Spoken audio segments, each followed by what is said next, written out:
গণতন্ত্র এটাই। আপনার যদি কাউকে ভালো লাগে, আপনার সত্তা দিয়ে যদি মনে হয় ওর আদর্শটা ভালো, আপনাকে কেউ আটকাতে পারবে? যে আটকাবে সেই তো অন্যায় করবে, আমি মনে করি।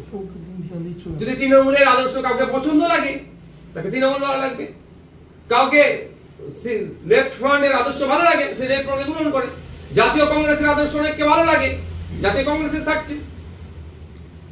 এই যে ব্যাপারটা হচ্ছে, এসেছে বলে নরম হয়েছে, ব্যাপারটা হচ্ছে ফুরফুরাশিপে এসেছেন, উনি দুটো প্রস্তাব দিয়েছেন।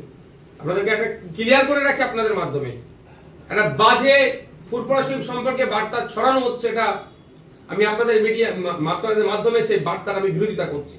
বলছে কি ফুরফুরাশিপ এসেছে, সব ফুরফুরাশিপ সংক্রান্তই দাবি করেছে। অ্যাকচুয়ালি আপনারা হয়তো দেখেছেন, মুখ্যমন্ত্রী মহাশয়ের হাতে অনেক কাগজের গুচ্ছ কিন্তু তুলে দেওয়া হয়েছে ফুরফুরাশিপের পক্ষ থেকে বিভিন্ন পিসা পীরজাদারা। ওখানে বিভিন্ন দাবি দাবা ছিল। ওখানে আমি যতটুকু পরে খবর নিলাম, যারা যারা গিয়েছিল কাগজ দিয়েছেন, কয়েকজনের সাথে কথা বললাম যে আপনারা কি দিয়েছেন।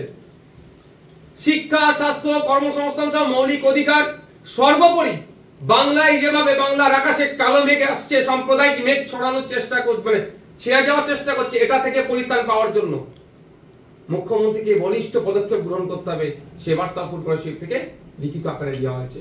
এবার হচ্ছে এই শুধু ফুরফুরাশিপের বিষয়টা মুখে কেন হয়েছে, আমি যতটুকু উপলব্ধি করতে পেরেছি, আমিও বিধানসভায় বক্তব্য দিই, সামনে যখন দেখি, পাশে যখন দেখি লিডার অফ অপোজিশন আছে বা সামনে মুখ্যমন্ত্রী আছে, বক্তব্যতে কোনো না কোনো ভাবেই যেন লিডার অফ অপোজিশনের নাম চলে আসে, মুখ্যমন্ত্রীর ওকে অ্যাড্রেস হয়ে যায়। ফুরফুরাশিপ এসেছে, ফুরফুরাশিপের বিষয়ে দাবিটাই সবার কম বেশি মুখ দিয়ে বেরিয়েছে। দেখবেন ফুরফুরাশিপে দাদা হুজুর পীর রহমতুল্লাহের নামে একটা ইউনিভার্সিটি দাবি একাধিক পীরজাদারা করেছে। দাবি কিন্তু একটাই, একাধিক পীরজাদারা করেছে। ব্যাপারটা হচ্ছে যেখানে এসেছিস তার মহত্বটাকে আগে বলার চেষ্টা হয়েছে। এই নয় যে দাদা হুজুরের নামে বিশ্ববিদ্যালয় চেয়েছে বলে দক্ষিণ চব্বিশ পরগনার প্রত্যন্ত গ্রামের মানুষ শিক্ষা পাবে না, তার দাবিটা করেনি।